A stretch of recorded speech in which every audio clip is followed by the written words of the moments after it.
নমস্কার, শিলিগুড়ি এক্সপ্রেসে আপনাদের সকলকে স্বাগত। আমি ঋতু। সারাদিনের বাছাই করা সেরা খবর নিয়ে শুরু করছি নিউজ এক্সপ্রেস। সাত সকালে ভয়াবহ অগ্নিকাণ্ড এজরা স্ট্রিটে। বৈদ্যুতিন সামগ্রী গুদাম থেকে আগুন ছড়িয়ে পড়ে একের পর এক দোকানে। ঘটনাস্থলে দমকলের 20টি ইঞ্জিন। ঘন বসতিতে আগুন নিয়ন্ত্রণে বেগ পেতে হচ্ছে দমকলের। প্রাথমিক অনুমান শর্ট সার্কিট থেকে আগুনের সূত্রপাত ঘটে। বিহারে ভোট পর্ব শেষ হতেই বাংলায় জোর লড়াইয়ের বার্তা দিলেন বিজেপি রাজ্য সভাপতি শ্রমিক ভট্টাচার্য। শনিবার সাংবাদিকদের মুখোমুখি হয়ে তিনি দাবি করেন, এটি হবে বাংলায় দিদির শেষ নির্বাচন। তৃণমূলের বিরুদ্ধে মানুষের ক্ষোভ বাড়ছে বলে অভিযোগ করেন তিনি। দুর্নীতি ও প্রশাসনিক অব্যবস্থার বিরুদ্ধে এবার মানুষ ভোটে জবাব দেবে বলে মন্তব্য শ্রমিকের। বিহারের ফলাফলই উন্নয়নমুখী রাজনীতির পক্ষে জনসমর্থনের প্রমাণ, এমনটাই দাবি তার। শিলিগুড়ি সেলেশিয়ান কলেজে শুরু হলো উত্তরবঙ্গের বৃহত্তম রোজগার মেলা। 60টিরও বেশি সংস্থার অংশগ্রহণে বিভিন্ন ক্ষেত্রে 10,000-এরও বেশি চাকরির সুযোগ। প্রথম দিনেই বহু প্রার্থী প্রাথমিক নির্বাচনের চিঠি পান। অনুষ্ঠানে উপস্থিত ছিলেন হর্ষবর্ধন শ্রীংলা, শ্রমিক ভট্টাচার্য সহ বিশিষ্টজনেরা। আয়োজকদের দাবি, এটাই শিলিগুড়ির সবচেয়ে সফল চাকরি মেলাগুলোর একটি। শিলিগুড়ির দীনবন্ধু মঞ্চে বিএলওদের প্রশিক্ষণ বৈঠকে ফেটে পড়ল ক্ষোভ।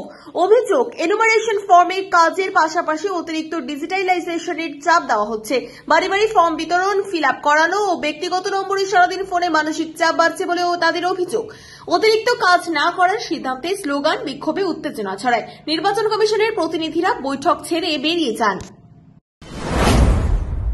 শিলিগুড়িতে নাইট পেট্রোলিং এ বড় সাফল্য। এনজেপি থানার anti crime wing Surya Sen colony এলাকা থেকে 4 দুষ্কৃতীকে গ্রেফতার করে। গোপন সূত্রে জানা যায়, তারা ডাকাতির ছক কষছিল।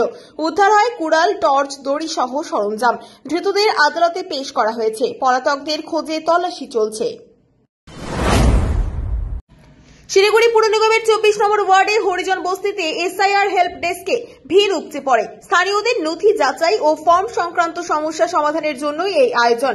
উপস্থিত ছিলেন বিজেপি নেতা শ্রমিক ভট্টাচার্য। তিনি জানান, সাধারণ মানুষের সুবিধার্থে এমন হেল্প ডেস্ক জরুরি এবং দাবি করেন, বাংলায় জঙ্গল রাজ্যের অবসান চাইছে মানুষ। মুর্শিদাবাদে ভারত বাংলাদেশ সীমান্তবর্তী খেজুরতলা শ্মশান এলাকা থেকে কন্টেইনার ভর্তি বোমা উদ্ধার করল জঙ্গিপুর ফাঁড়ির পুলিশ। গোপন সূত্রে খবর পেয়ে অভিযান চালিয়ে বিপুল পরিমাণ বোমা মেলে। কারা এই নির্জন জায়গায় বোমা মজুত করেছিল তা খতিয়ে দেখছে পুলিশ। সীমান্ত এলাকায় বাড়তি নজরদারির মধ্যেই ফের চাঞ্চল্যকর উদ্ধার।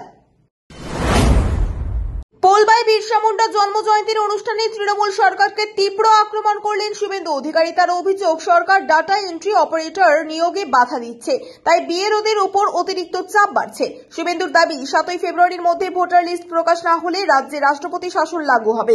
এছাড়া তিনি অভিযোগ করেন, ভুয়ো এসটিএস সার্টিফিকেট ও জঙ্গি সাপ্লাইয়ের হাব হচ্ছে বাংলা।